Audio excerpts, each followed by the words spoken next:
I mean, 5 contracts, that's pretty incredible on a night, especially with 4 fights, right? So, I mean, just talk about how you're feeling, right? How you're feeling right now to have this thing back. We know how much you enjoy, but how are you feeling after the first one's done? Yeah, I do know. I love this shit. And, how'd you guys have that fight score, the second one? Second one's the other way. The other way? Yeah. 2-1, right? Yeah. Did everybody have it that way? Yeah. So it was the right thing to do. Listen, I feel, like I said up there, I felt like that kid won. I thought he won the fight 2-1. But the judges gave it to the other kid. And listen, he took the fight on 2 weeks' notice. I respect that. But the other kid fought his ass off and did what you do when you know a kid took a fight on 2 weeks' notice. He kept pressure on him and did everything he could to try to win the fight. So give them both a shot. It's nice, we've asked you about this time and time again over the seasons. Would you ever do this? It finally gets done. Does that open the door to it happening more frequently, or do you feel like this was like a pretty rare occasion? Yeah, I think it was rare. Listen, there's probably going to be other situations during the season where I think the judges are wrong, and I would probably go the other way, or at least give the kid another shot to come back and do it again. We know we've all walked out some nights and saying that was a horrible decision. I'm not going to say there won't be another one of those. And if they do, I'll do everything I can to try to make it right. Yeah. I did want to ask you about the 4 fights tonight, right? I mean, you famously say, like, you used to know everything about this business. With COVID now, you never know what's going on. Does it scare you a little bit? Because this, a normal fight card, you lose a couple fights, no big deal. But, I mean, are you scared that this could happen frequently where we're 4 or maybe even 3 on a night? It will.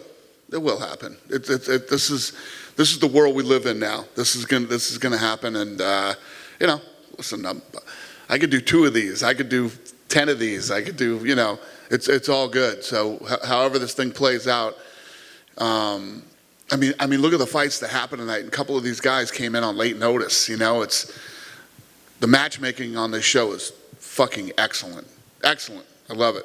I do want to ask you about AJ Fletcher. As you said, should be number 1 in SportsCenter tomorrow. I mean, what can you say about that? It was a pretty unbelievable performance. Yeah, it's, first of all, the kid he fought, right?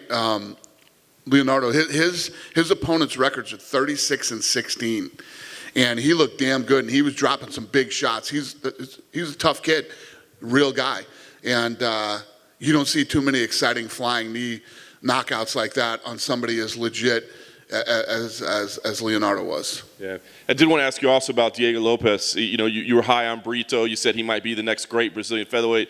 But that unfortunate ending, right? I mean, were you impressed enough by Diego to bring him back at some point or give him another opportunity? Well, I think you're going to see that kid again. That's another kid that came in on short notice, and look at the fight he fought.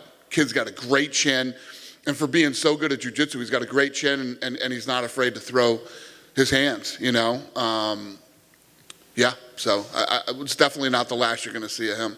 Nice. Last question for me. I wanted to ask you about Laura Sanko. She was obviously in the booth. She was everywhere tonight, actually. She was doing everything. Yeah. I just want to ask, kind of what you thought about, how that decision was made. And I mean, it's a little bit historical, right, to have a woman in the booth this evening. So what did you think about it? Very, yeah. She was running around like a lunatic tonight. When I walked in there, she seemed a little frazzled. I said, there you go. Be careful what you wish for, kid. Okay? Be careful what you wish for. But congratulations to her. She's earned it. She deserves it. She belongs there. And she's as educated and as good at talking about fights as anybody else in the game. So I think tonight was the beginning of a great career for her. Do you think she'll continue with the season in that role where she's doing every role? Yeah, listen, the Little Miss I don't have enough to do has plenty to do now, okay? So I guarantee I ain't going to be getting any text messages or phone calls from her that she doesn't have enough to do anymore. Like I said, be careful what you wish for. Yeah, Dana, I'm just curious, right before the unfortunate eye poke, would you agree that Brito had the best performance tonight? Yeah, AJ Fletcher is pretty tough to, I mean, that's absolutely, if we did one performance of the night, I mean, that would be it. But yes, he looked damn good. What I did like is he wasn't afraid to jump in his guard and wasn't afraid of his submission game. They had a deep arm bar. He got out of the arm bar. He had a deep guillotine choke on him. He got out of that. Had a leg lock on him, which that kid loves leg locks. And he wasn't afraid anywhere the fight went. I think that once this kid starts to feel comfortable here and like this is his house, and I think you see great things from him. He looks like a fun one. I'm curious, we just had the Ultimate Fighter and then we've just had this tonight. What do you get to see differently from the guys in Tough and the guys in this show? Yeah, so Tough is a completely different animal because, you're living in the house, you have to make weight several times, you got to fight these guys that you're living with, and you know the drill with the Ultimate Fighter.